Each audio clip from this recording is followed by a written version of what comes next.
So working on a main eco-elite in this boiler, and we're going to be looking at changing over the diverter valve or the actuator head. So if we're having issues with the heating coming on when you're using the hot water, or the boiler's overheating, sometimes the diverter can be stuck in the middle, then what we're going to do is we're going to take a look at the actuator first. So what we're going to do is just pop down the, sorry, you'd have to take off the screws first. So undo the 2 screws, slide out the front case, pop the front panel down, and then what we would do is grab our grips, and this is our actuator head and our diverter right here. So I usually just grab grips on here, ping out this little clip, and then we have our actuator head. So then what I do with the power on, just to make sure that this is okay, is I'll turn the power onto the boiler and then run central heating demand and then open up a hot tap, and what we're looking for is this little pin to be moving in and out. If that's moving in and out fine, then that is most likely okay.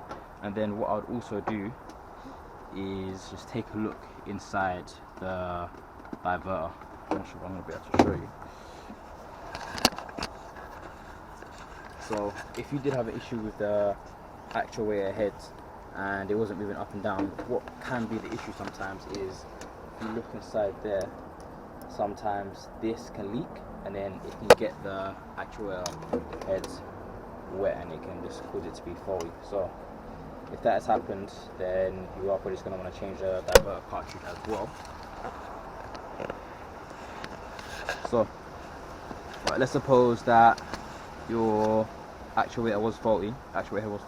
Literally all you do is just wiggle that off, put your new one back on, just like so,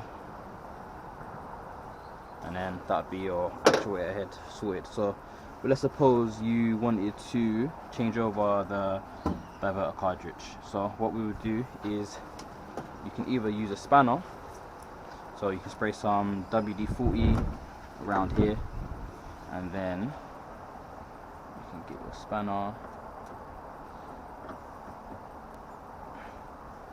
if I can even get it on.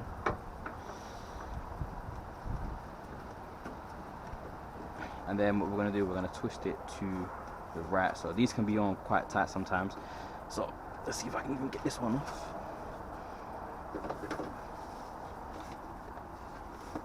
Okay, there we go. That is going.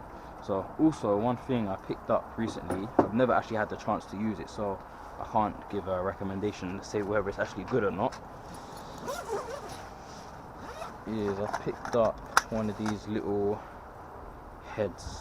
There's a shop in Ilford called FC Boiler Spares. Like I said, I haven't actually had the chance to use this yet, so I can't say how well it's going to work, but we'll give it a try here. Alright, so I think what we're supposed to do is use a 13, we'll use the smaller one.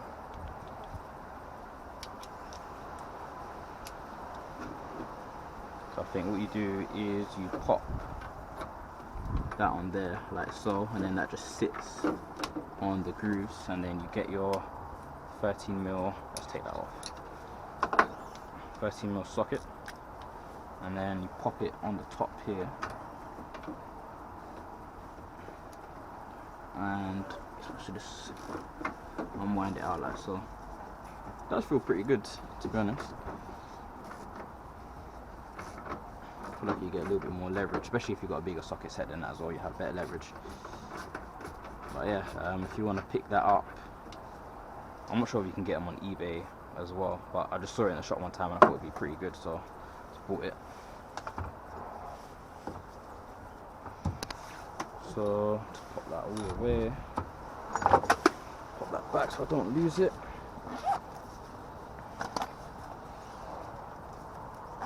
Okay, so unscrewing that out.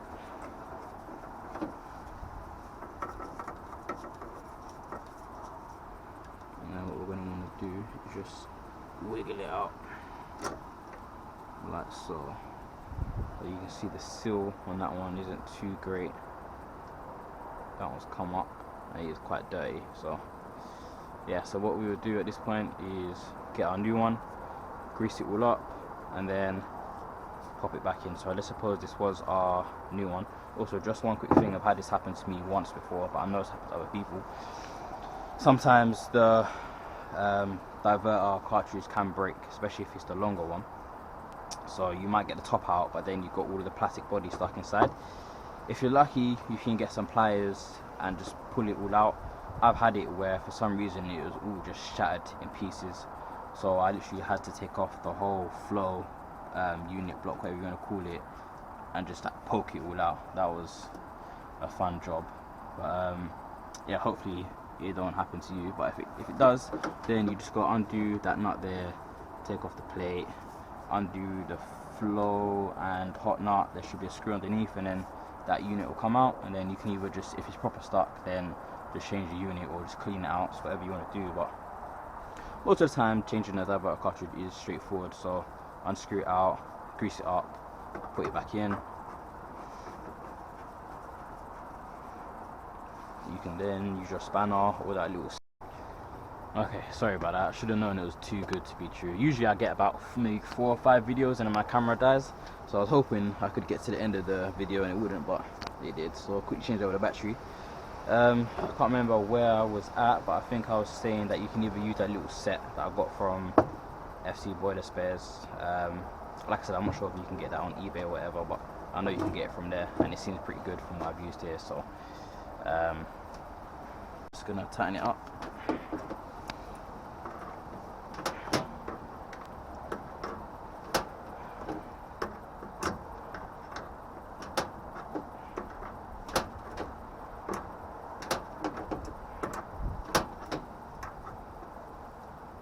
Alright, nice and tight.